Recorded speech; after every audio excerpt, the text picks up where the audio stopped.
오늘 봉독한 본문 41절 보면은 내 문안하는 소리가 내 귀에 들릴 때 아이가 내 복중에서 기쁨으로 뛰놀았도다, 이렇게 말씀합니다. 복중이라는 말은, 얘들아, 복중은 이게 여기를 복부라고 그래. 복중은 이 안을 복중이라고 그래. 그러니까 아기가 뱃속에서 뛰어놀았다는 말이에요. 그래서 말씀의 제목은 복중에서부터 가르치자, 이런 제목입니다. 한번 따라 하십시다. 복중에서부터 가르치자. 네. 옆 사람 보면서 자기 배에다, 여자들 다 배에다 손을 얹으세요. 네. 그리고 복중에서부터 다음 세대를 잘 가르칩시다.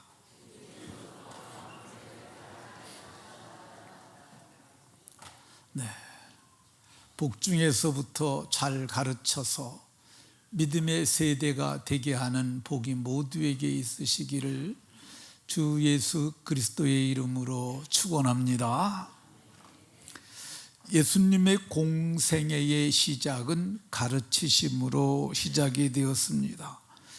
성경에 예수님께서 입을 열어 가르쳐 이르시되, 이렇게 기록합니다. 이게 처음 첫 마디가 가르쳐예요. 이 마태복음의 맨 마지막 말씀도 가르쳐입니다. 내가 너희에게 분부한 모든 것을 가르쳐 지키게 하라. 그러니까 예수님께서는 가르치는 것으로 시작해서 가르치는 것으로 마치신 것을 봅니다. 이 출애굽기 4장 12절에 보면 가르치리라 라는 말이 나오는데, 이와 같이 가르치라 라는 말이 171번이 나옵니다. 유사대구, 비슷한 구절들이 유사대구라고 그러는데, 가르치라, 가르쳐, 가르침, 가르칠, 이런 것을 합치면은 232번이 나옵니다. 가르치려는 말을 232번을 하신 거예요. 근데 이 교회에서 이 성도들이 모두가 갖고 있는 것이 은사인데, 그 은사도 굉장히 중요합니다. 근데 은사는 22번 나와요. 근데 가르치려는 말은 232번이 나옵니다. 그러니까 10배도 더 되게 가르치라는 거야. 이걸 빈도수라고 얘기를 하는데, 그러니까 빈도수로 따져볼 때 가르치는 것이 은사보다 10배도 더 중요하다, 이렇게 봐도 틀리지 않을 것입니다. 그러면 가르치는 것을 언제부터 가르쳐야 할까? 성경은 어려서부터 가르치라고 얘기를 합니다. 디모데에게 편지하시면서 바울 사도께서는 어려서부터 성경을 알았나니, 이렇게 말씀합니다. 자, 우리 중고등부 학생들 어리지요? 조금? 어린이 아니야 이젠? 청소년, 그렇죠? 근데 어려서부터 성경을 배웠죠? 어려서부터도 알 수 있어요. 그러니까 예배 시간에 딴 생각하고 딴전 피지 말고 성경에 집중할 필요가 있습니다. 성경을 중고등부가 잘 들어야 돼요. 오늘 설교는 중고등부에게 엄청 중요하고, 아직 결혼하지 아니한 미혼 세대에게 더 중요합니다. 그러면 무엇을 가르쳐야 될까? 사람이 어떻게 지어졌는가, 그거 가르쳐야 합니다. 성경은 하나님이 자기 형상, 곧 자기 형상대로 사람을 창조하시되 남자와 여자로 창조하시고, 이렇게 말씀합니다. 사람은 하나님의 형상대로 창조된 존재들이라는 걸 알아야 합니다. 원숭이가 사람이 됐다는 진화론은 성경의 가르침이 아니에요. 원숭이가 사람이 됐다고 생각을 하게 되면 사람은 고등한 짐승이 되게 됩니다. 그 사람을 짐승처럼 생각하게 되는 것은 아주 잘못된 생각이라는 걸 알아야 합니다. 사람은 어떻게 지어졌느냐? 하나님께서 우리 형상, 곧 우리의 형상대로 사람을 만들자 이렇게 정하시고 사람을 창조하셨어요. 남자도 하나님의 형상이고 여자도 하나님의 형상인 줄로 믿으시기 바랍니다. 하나님의 형상대로 창조된 사람들에게 하나님께서 어떻게 하셨냐? 복을 주셨어요. 하나님이 복을 주시면서 말씀하시길 생육하고 번성하여 땅에 충만하라. 생육이 뭐예요? 생육, 자라는 게 생육이에요. 자, 우리 중고등부 생육이 뭐라고요? 자라는 거, 자라는 게 생육이고, 번성은 뭐예요? 수가 늘어나는 거. 번성이 뭐라고요? 중고등부만, 중고등부. 자, 번성이 뭐라고? 수가 늘어나는 것, 개체 수가 늘어나는 것, 번성이에요. 이 번성하려면 어떻게 되느냐? 우선 잘 자라야 돼. 그래서 잘 자라서 남자들은 아내를 만나야 하고 또 여자들은 남편을 만나야 돼요. 둘이 합하여 한 몸을 이루는 것이 있어야 합니다. 이것이 아주 비밀이고 이것이 신비해요. 남자와 여자가 장성하여 둘이 연합하여 한 몸을 이루는 것. 근데 이게 이 합하여라는 단어가 어떤 뜻이냐면 찰싹 붙다는 뜻이 있어요. 악교로 붙이는 것처럼 떨어지면 안 되는 사이로 붙는 거야. 이걸 부부라고 그래요. 그래서 바울 사도는 에베소서에서 사람이 그 부모를 떠나서 그의 아내와 합하여 둘이 한 육체가 될지니 이 비밀이 크도다 이렇게 얘기를 했어요.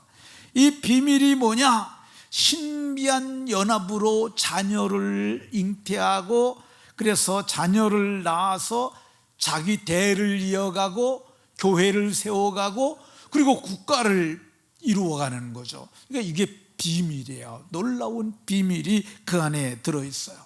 근데 오늘 성경에 보면 엘리사벳도 잉태함으로 요한을 낳아서 샤가라의 대를 이어갔던 것을 볼 수가 있습니다.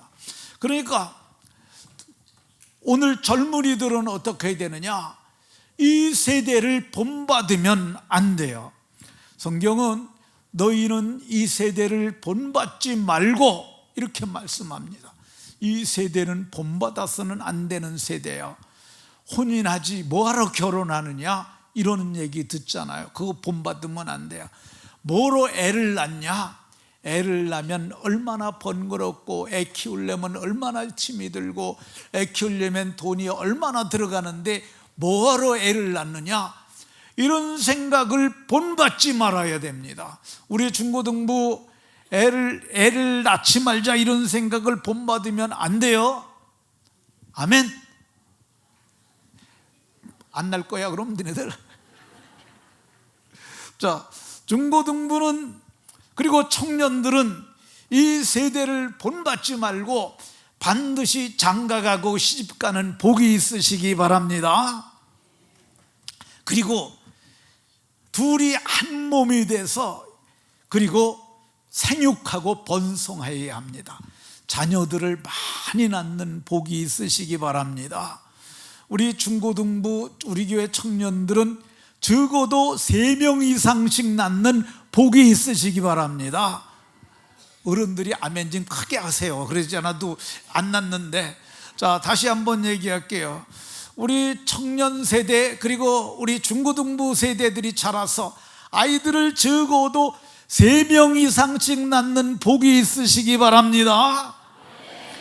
네, 너네들은 꼼짝없이 낳아야 돼 이제. 근데 왜 우리가 애를 낳아야 되냐? 우리 대한민국의 출산율이 세계 최저이기 때문에 그렇습니다. 그러니까 거꾸로 1등을 하고 있는 거예요. 도표를 보세요. 이게 OECD 가입국 중에서 G20 국가 출생률 중에서 0.89예요.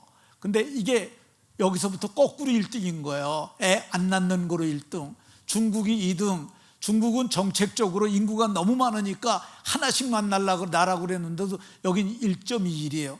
인도도 너무 사람이 많다고 안 낳으려고 그러는데 거의 2명꼴로 낳고 있어요. 근데 우리나라는 지금 애를 낳으라고 그래도 0.89명인데 우리가 지난해 자녀 출산율이 0.72예요. 그러니까 저게 조금 좀 플러스가 된 거예요. 그러면 애를 많이 낳게 하려면 어떻게 해야 될까? 이거 왜 그러냐 고민을 하느냐 하면 애를 안 낳으면 인력 자원이 없어지는 거예요. 그러니까 노인네는 많아지는데 젊은 세대가 없어지는 거예요.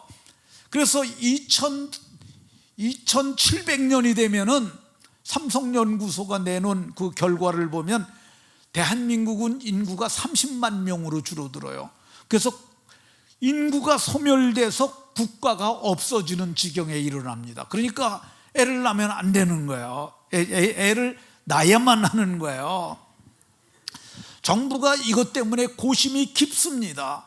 그래서 2022년도에 저출산 대응 비용으로 쓴 돈이 51조예요. 51조가 얼마인지 모르죠. 자, 나를 잘 보시고 1조가 억이 만 개예요. 그 51조면 억이 몇 개예요? 51만 개예요. 51만 명에게 1억씩 줄 수 있는 돈을 갖다가 저출산을 해결하는 비용으로 썼어요. 근데 이렇게 돈을 썼으면 결과가 좀 좋아야 되잖아요. 근데 결과가 오히려 좋지 않았어요. 22년도에 51조를 썼는데 23년도에는 역대 최저 23만 명을 낳았고요. 그게 퍼센테이지로 따지면 0.72명을 낳았어요. 이건 참으로 끔찍한 거예요. 이렇게 되면은 인구 소멸이 빠르게 진행이 돼 갖고 아마 2300년 만에 대한민국이 없어질지도 모릅니다. 이거를 정부만 우려하는 게 아니에요.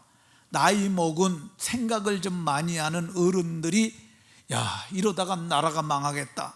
그래가지고 우리나라 재계서열 23위인 부영그룹의 이중근이라는 회장이 저출산을 해결하는 대책을 자기 회사가 내놨어요. 그게 뭐냐? 우리 회사 직원들이라도 좀 애를 많이 낳자. 그래갖고 21년도부터 지금까지 애를 그 회사 직원들이 낳은 사람들을 다 계산해 보니까 70명을 낳았어요. 그래서 70명 오라고 그래가지고 부부를 오래가지고 그랬고 한 사람당 1억씩 주었어요. 이거는 기업인다운 발상이라고 생각이 되어집니다. 근데 이제 영상, 네, 기업인다운 발상이죠. 이게 이분은 기업을 하시는 분이니까 이게 51조를 쓰면 뭐하냐? 쓰잘데없는데 자꾸 쓰니까 피부에 와닿지 않는 거야. 그러니까 이분이 돈은 이렇게 써야 효과적이야. 그러면서 1억씩 딱딱 준 거야. 21년도에 아를 하나 낳고 23년도에 애를 낳은 2명을 낳은 집이 있어요. 그 집은 얼마를 받았을까? 2억을 받았어요. 한번 보시겠습니다. 부영그룹이 아이를 낳은 직원들에게 자녀 한 명당 현금 1억 원을 지급하는 파격적인 출산장려책을 내놓았습니다. 이중근 부영그룹 회장은 5일 서울 중구본사에서 시무식을 열고 심각한 저출산 문제에 대응하기 위해 2021년 이후에 아이를 출산한 70명의 직원에게 자녀 1인당 현금 1억 원을 지원하는 출산장려책을 시행하겠다고 밝혔습니다. 출산장려금 1억 원을 직원에게 지급하는 사례는 국내 기업에서 부영이 처음입니다.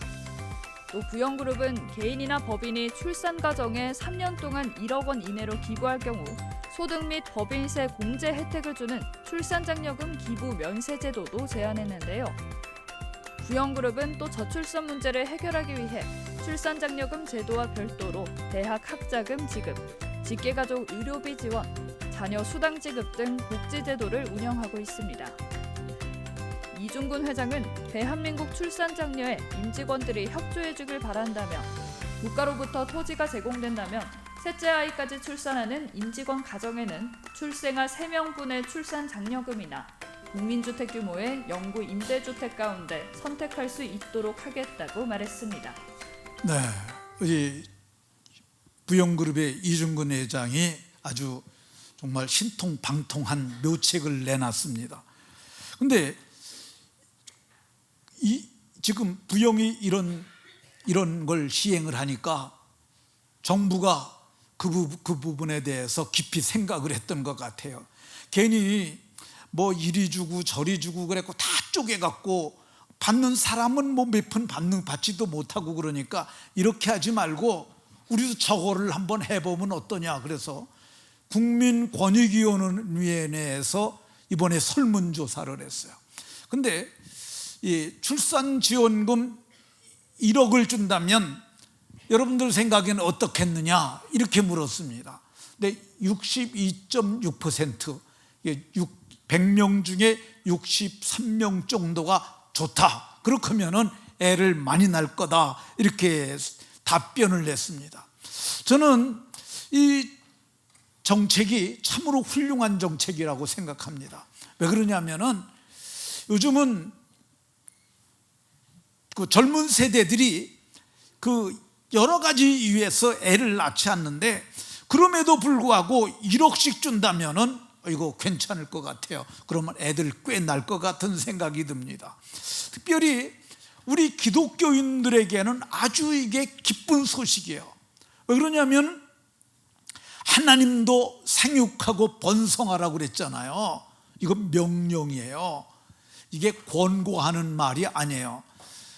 너희들이 생육하고 번성하는 것을 생각해봐라, 이런 말 아니고요. 너희가 생육하고 번성하면 좋을 것 같아, 이런 말 아니고요. 여기 뭐라 그러냐, 생육하고 번성하라, 명령어야. 명령어. 해도 되고 안 되는 것이 아니라 반드시 생육하고 번성해야 되는 거야. 그러니까 애를 많이 낳으면 우리는 하나님의 뜻을 행하는 것이 되잖아요. 또 애를 많이 낳으면 우리는 정부가 앞으로 1억씩 줄 확률이 많아요. 그러면 돈도 생기잖아요.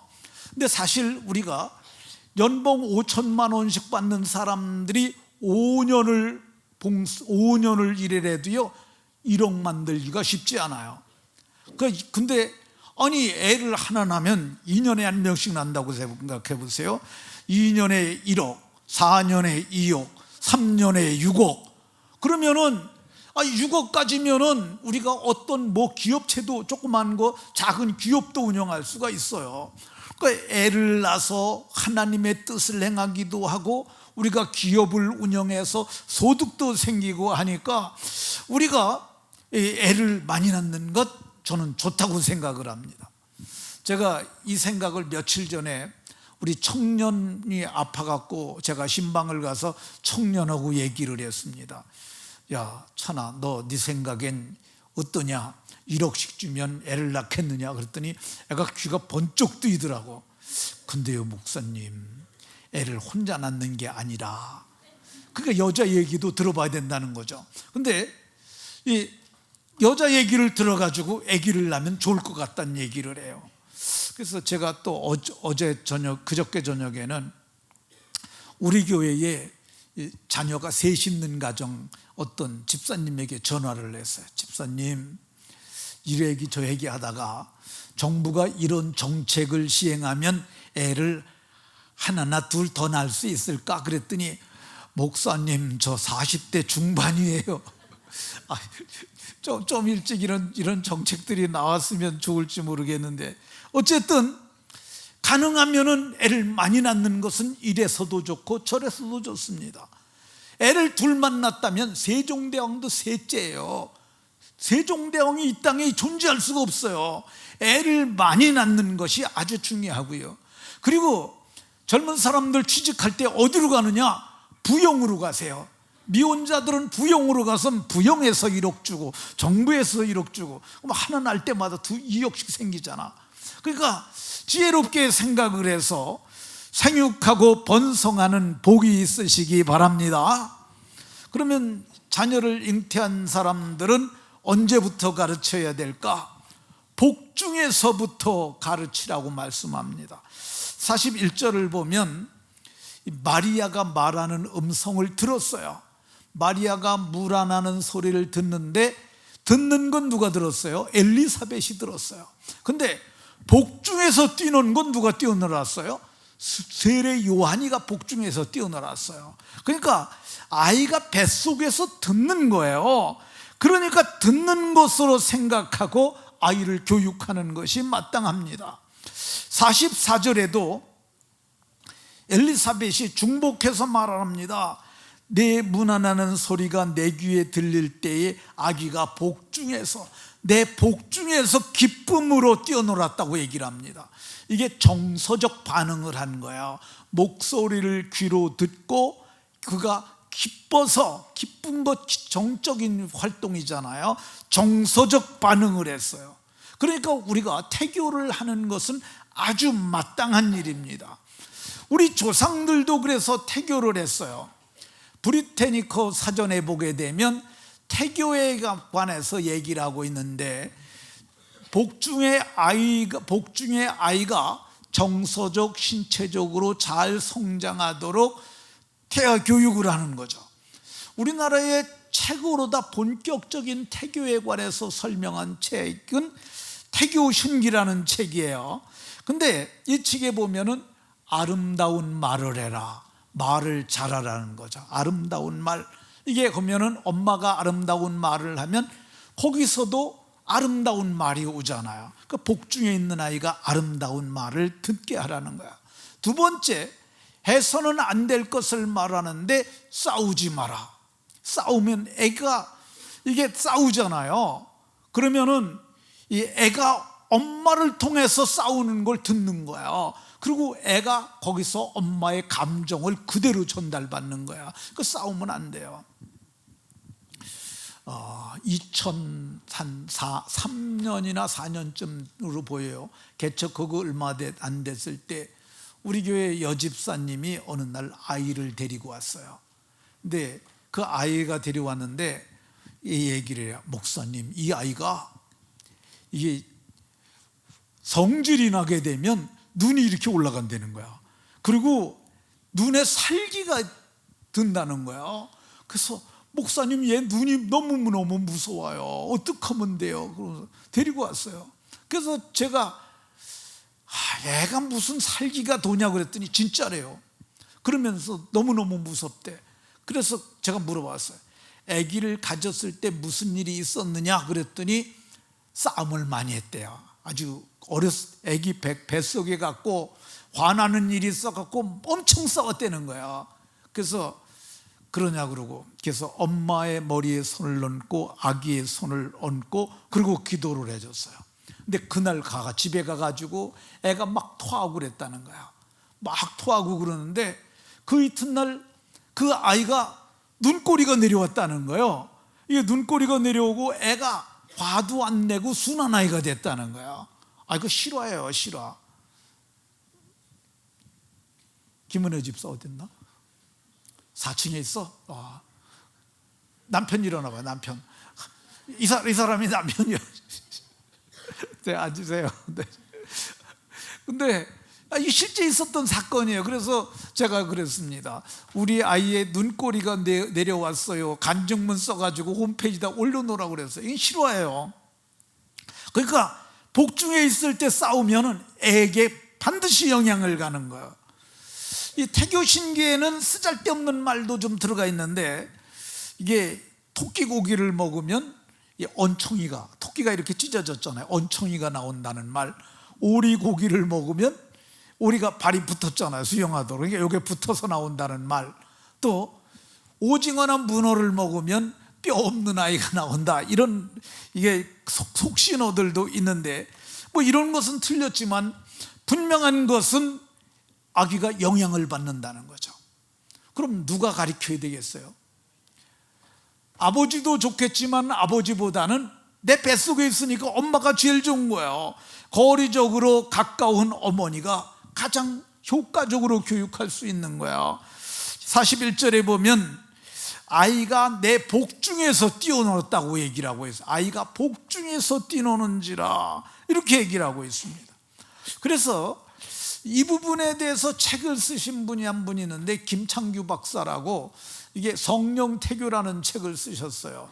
이분이 어떤 분이냐면 연세대 의대를 졸업한 산부인과 전문의고 의학 박사신데, 이분이 보스턴 의대 유전센터 초청 연구 교수고 현재는 태아학회 상임이사, 세계 태아학회 상임이사인데, 이분이 연희산부인과를 원장으로 하는 분인데, 이분이 뭐라고 얘기를 하느냐, 아기는 엄마하고 연결이 돼 있다는 얘기를 해요. 근데 이건 박사가 아니라도 다 알아.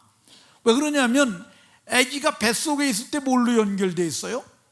탯줄이에요. 탯줄. 이게 유선으로 연결되어 있는 거예요. 그러니까 이 탯줄로 연결돼 가지고 이게 8가지가 연결됐다고 김 박사는 얘기를 하는데, 3가지는 우리도 알아요. 아기의 시신경하고 엄마의 시신경하고, 시신경은 이게 눈으로 보는 거죠. 이게 연결이 됐다는 거야. 그 아기의 엄마의 후신경하고 아기의 후신경, 후각이라고 그러잖아요. 코, 이거하고 연결된 거야. 그리고 아기의 엄마의 청신경, 청각이라고 그러잖아요. 이 청신경하고 아기의 청신경하고 연결되어 있다는 거야. 그 외에 5가지가 더 있는데 이건 좀 복잡해요. 어쨌든 3개는 분명합니다. 근데 오늘 본문에도 보면은 마리아의 소리가 들리니까 청신경으로 듣고, 그리고 그게 아이의 청각에 전달이 된 거예요. 그러니까 아이가 성령의 기쁨으로 거기서 뛰어놀았다고 이렇게 얘기를 합니다. 그러니까 아기가 연결되어 있다는 생각을 알고 교육을 해야 합니다. 그러면 아기가 출생을 하면은 탯줄을 끊잖아요. 그러면 엄마하고 완전히 끊어지냐? 그거 아닙니다. 처음에는 아주 진하게 연결되고요, 무선으로 연결되는 거예요. 그때부터는 무선통신, 그렇잖아. 이거 끊어놨으니까 무선으로 연결되는데, 엄마의 눈빛하고 아이의 눈빛하고 이게 서로 보면서 연결이 되는 거고요, 아이가 엄마의 젖을 먹으면서 엄마의 심장의 고동소리를 들으면서 청신경이 연결이 되고요, 그리고 아이가 냄새를 맡으면서 엄마하고 연결이 돼요. 그럼 언제까지 연결이 될까? 시브리 사람들은 12살까지 연결된다고 생각을 했어요. 그래서 12살이 되면은 뭐 하냐면은 성인식을 해요. 그러니까 12살까지는 엄마하고 연결되어 있는데 12살이 넘으면은 이젠 독립적인 자아를 갖게 된다고 이렇게 생각을 하는 거야. 그래서 실제로 전에 세창 아파트에서 우리가 목장 모임을 했어요. 근데 제가 그때는 목장 모임을 이끌었는데, 그때 그 집에서 무슨 일이 있었냐면, 애가 지금 어린이집에 있는데 아파서 아주 심히 아프니까 엄마가 좀 오라는 거예요. 그럼 지금 다 모여 있는데 엄마가 거기 가면 목장 모임이 깨지잖아요. 그래서 제가 물었어요. 어떻게 아프다고 그러냐 얘기를 들어보고, 차라리 우리가 여기서 기도를 하자. 그리고 엄마 우리가 끝나면 간다고 그러든지 그렇게 얘기를 하자. 그리고 그냥 전화 꺼놓고선 목장 모임을 하는데 그 기도를 했어요. 하나님, 아기가 아픈데 시간과 공간을 초월해서 역사하시는 하나님께서 고쳐주시라고. 그리고 엄마의 머리에 손을 얹고 기도를 했어요. 그리고 예배를 마쳤어요. 우리 목장 모임 마치고 전화해보라 그랬더니 아기가 잘 논대는 거예요. 진짜로요. 아기가, 그 엄마 어디 있지? 그 엄마 사촌이지.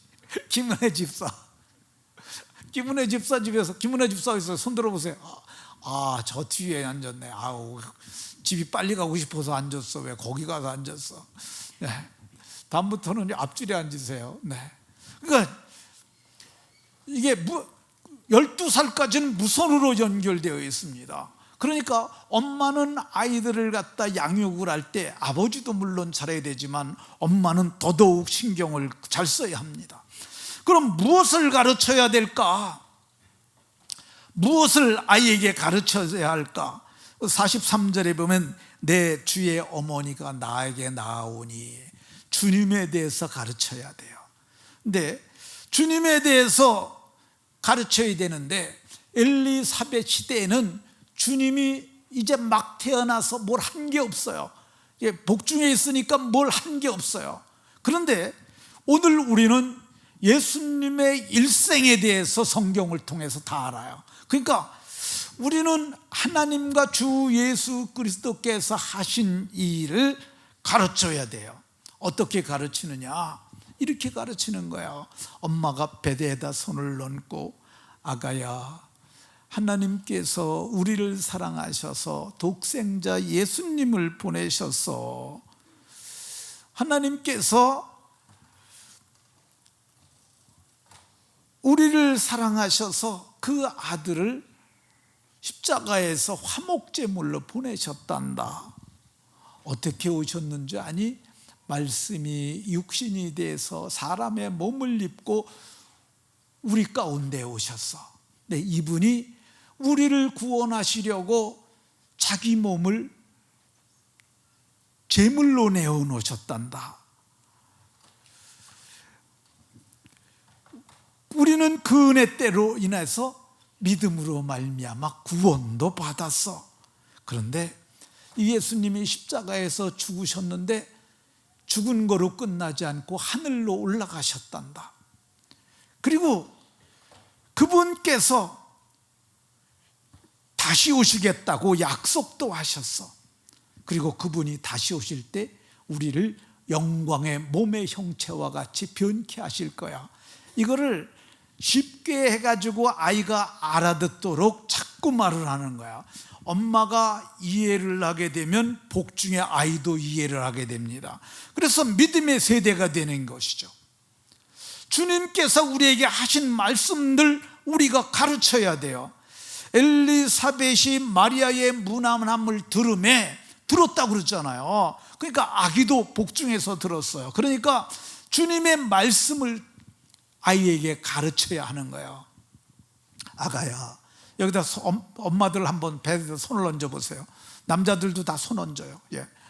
아가야, 하나님께서 아들 예수님을 보내셨는데 예수님이 재물과 하나님을 겸하여 섬기지 못한다고 하셨어. 예수님이 나는 선한 목자라고 말씀하셨어. 예수님은 우리의 목자셔. 예수님이 내가 너희에게 새 계명 주신다고 하시고 서로 사랑하라 하셨어. 아빠하고 엄마하고 사랑하는 것처럼 내가 너희를 사랑하는 것처럼, 너를 사랑하는 것처럼 하나님도 서로 사랑하라고, 이렇게 사랑하며 살라고 가르쳐 주셨어. 아가야, 우리 사랑하면서 행복하게 살자. 이게 태교예요. 영어로 가르치고 애가 영어를 잘하고 싶으면 영어로 하세요. 영어로. 그게 실제로 영어로 태교한 사람들은 애들이 영어를 잘한다는 이런 통계가 있습니다. 그리고 아이들이 머리가 좀 명석하게 하고 싶다 그러면은 태교 음악을 틀어주는데, 태교 음악이라고 파는 거 살지 말고 뭘 틀어주느냐, 아주 세계 역대의 대단한 음악가들이 만든 음악이 있어요. 멘델스존의 엘리야, 하이든의 청지창조, 그리고 헨델의 메시아, 이런 걸 틀어주는 거야. 근데 옛날에는 이런 걸 CD를 사서 들었어야 했어요. 근데 요즘에는 그렇게 할 필요가 없어요. 어떻게 하면 되느냐 하면, 이 쉬운 방법으로 급하면은 유튜브를 트세요. 유튜브에 틀어가지고 거기다가 헨델의 메시아라고 쳐보면은 헨델의 메시아를 아주 그 서울의 사랑의 교회에서 한 거, 영락교회에서 한 거 제가 오늘 아침에 쳐봤어요. 스스로 그게 쏟아져 나옵니다. 아주. 그리고 서울시향도 그걸 했어요. 왜 그러냐면 그래도 헨델의 메시아 정도는 연주를 해야, 그래야 대단한 음악단체라고 생각하는 것 같아요. 그래서 그런 게 수없이 많습니다. 그러니까 더 좋은 방법은 어떤 거냐, 이게 테레비를, 유튜브 내장된 테레비를 사는 거야. 그래가지고 거기서 텔레비에 유튜브를 틀어가지고 음악을 틀어놓는 거죠. 이거 틀어놓으면은요 하루 종일 나옵니다. 하루 종일. 그러니까 애가 하루 종일 듣게 하는 거예요. 엄마가 들으면 애가 들으는 거예요. 이렇게 하게 되면 아이들이 명석한 아이가 나옵니다. 저희 아이 중에서 셋째가 그 교육을 좀 받았어요. 셋째, 제가 그걸 그때 깨닫고, 셋째가 또 어떤 아이냐면은 지금 이제 총회 교육국에서 교재 편집하는 아이를 하고 있는 한은혜라고 하는 아이입니다. 근데 이 아이가 교육을 했는데 어느 날 이제 저기 아이들이 텔레비 나와가지고 피아노를 연주하는 거야. 근데 한 번 들으면 연주하는 거, 이걸 절대음감자라고 얘기를 해요. 근데 그걸 하는 거예요. 그러니까 우리 지혜가 그 얘기 듣다가 나도 할 수 있을 것 같은데 바로 옆에 피아노 소리가 똑같이 치더라고요.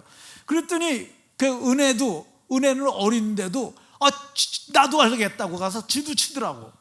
그게 애들이 절대음감을 가진 아이가 된 거야. 학교 가서도 공부를 안 해도 잘하는 거야. 그러니까 공부 열심히 해서 잘하는 것도 중요하지만 공부를 별로 덜 했는데도 잘해요. 그래서 제가 보기에 이거는 검증된 방법이니까 하면 좋겠다, 이렇게 생각이 듭니다. 그럼 나의 아이를 낳을 수 없는 할아버지 할머니 세대는 어떻게 해야 될까? 할아버지 할머니도 해야 됩니다. 어떻게 해야 됩니까? 손주 세대나 아들 세대가 믿으면은 잘했다고 칭찬하고 격려해주고 잘 믿게 해야 되고요. 아들이나 손주 세대가 믿지 않으면 어떻게 해야 되느냐? 믿도록 기도해야 합니다. 방법이 기도밖에 없어요. 근데 기도를 하는데 대충 하지면 소용이 없어요. 매일 새벽에 나와서 기도하고 금식 기도도 하세요. 아주 목숨을 걸고 해야 됩니다. 왜 그러냐면 믿지 않는 사람들을 주께로 돌아오려면은 보통 기도해 갖고는 안 돼요. 그래서 세게 기도를 해야 합니다. 그리고 혹이라도 아들 며느리가 아버님, 어머님, 우리 어디 좀 갔다 오는데 애를 좀 맡길게요. 그러면은 그래 나한테 맡겨라. 그래 갖고 그 아이를 갖다 오던 날부터 잘 설득을 해가지고 예수님이 하나님의 아들 그리스도심을 가르쳐서 믿게 해야 합니다. 힘들면은 어떻게 해야 되느냐? 우리 부교육자들을 주세요. 오라고 부르세요. 그리고 봉투 하나씩 딱 목사님, 이거는 그냥 우리 와서 가르쳐 주시는데 감사한 마음으로 드리는 겁니다. 이거 주면서, 그리고 오늘 가르쳐 내일 또 오세요. 그거 또 봉투 주고, 그래갖고 그게 과외예요. 성경 과외 교사로 초청을 해갖고 집에 있는 동안에 열심히 가르쳐서 보내는 거야. 이거를 해서 성공한 여자가 있어요. 그게 누구냐면 요게벳이라는 여자예요. 바로의 자기 아들을 방주에 넣어서 버렸더니 그걸 바로의 공주가 건져가지고 내 자식을 삼았어요. 그러면서 전 먹일 사람 구해오라고 그랬더니 지 엄마한테 맡겼어요. 엄마가 전 먹이면서 바로의 공주의 아들이 된 모세를 갖다 열심히 가르쳤어요. 그가 성경은 믿음으로 장성하여 이렇게 얘기를 하고 있어요. 믿음으로 장성했다고 얘기를 하고 있습니다. 그러니까 이거를 하는 거예요. 이것을 성경은 뭐라고 그러냐? 해산하는 수고라고 얘기를 하고 있어요. 해산하는 수고. 가들라디아 4장 19절에 이렇게 얘기를 하고 있습니다. 그리고 우리가 뭐 해야 돼 하느냐? 전도 축제 때 영적인 자녀들을 낳는 거야. 이거를 잘하면 현세와 내세에서 상급이 있을 줄로 믿으시기 바랍니다. 태중 교육을 잘한, 그럼 교육을 잘 받은 요한은 어떤 사람이 됐을까? 그는 주의 길을 예비하는 자가 됩니다. 뿐만 아닙니다. 예수님 오시면 마음 열고 예수님 모실 수 있도록 회개의 세례를 전파해서 다 회개하도록 그가 그 일을 했던 것을 볼 수가 있습니다. 그는 어떤 사람이 되느냐? 나는 물로 세례를 베풀거니와 불로써 세례를 베푸는 분이 오실 것인데 너희는 그를 맞으라고 이렇게 얘기를 합니다. 그리고 이 사람이 어떤 일을 합니까? 요단강에서 예수님이 오시니까 예수님에게 마지막 세례를 베풀면서 그가 그 하나님의 뜻을 이루어가는 것을 볼 수가 있습니다. 그의 부모는 어떤 부모가 됩니까? 정말 말라기 선지자 이후에 가장 귀한 선지자로 자기 아들을 받았고, 그 아들이 그리스도에게 사역을 열어주는 그런 일을 했던 어미와 아비가 됐던 것을 볼 수가 있습니다. 말씀을 마치도록 하겠습니다. 모두가 오늘 성경이 말한 대로 복중에서부터 잘 가르쳐서 복받는 성도님들이 다 되시기를 예수 그리스도의 이름으로 축원합니다.